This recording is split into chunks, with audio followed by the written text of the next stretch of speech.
many of us are seeking for happiness, unfortunately, at the wrong places, simply because we have been so deceived by the world where happiness is to be found.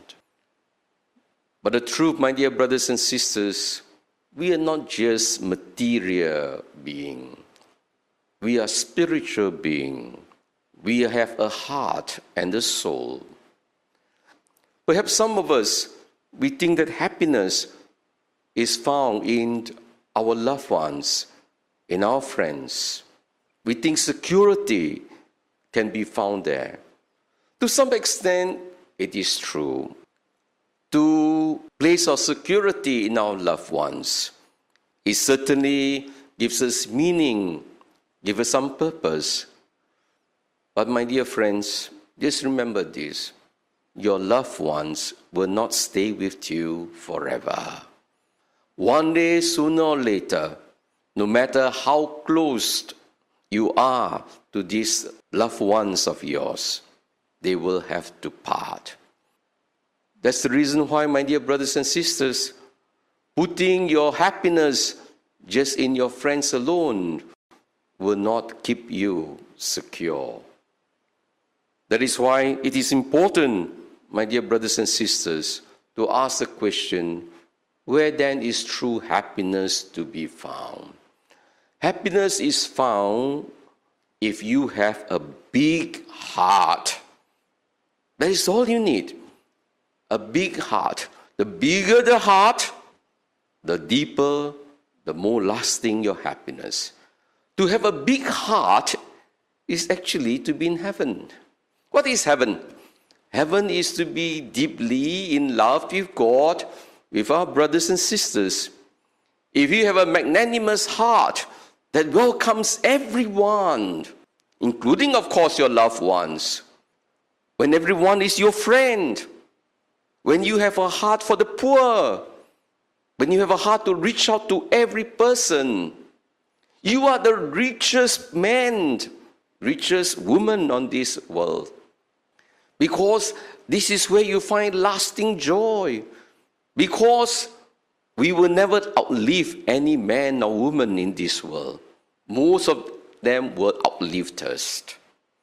And so if you have friends and everybody is your friend, you will never be lonely. Life will always be full of joy because joy is found when there is love. Not just love for loved ones. Whenever you love deeply anyone, you find joy. You find happiness. If your love is just confined to a few persons, you have small joys, limited happiness.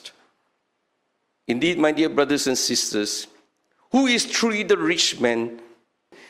Abraham was a rich man. He had many flocks, cattle, sheep under his care. And then one day he had an issue with Lot, his nephew, because the herdsmen were quarreling over each other, over the pastures. And what did Abraham say to Lot? You pick your choice. You go north, I go south. You go east, I go west. He put relationship before wealth, before money.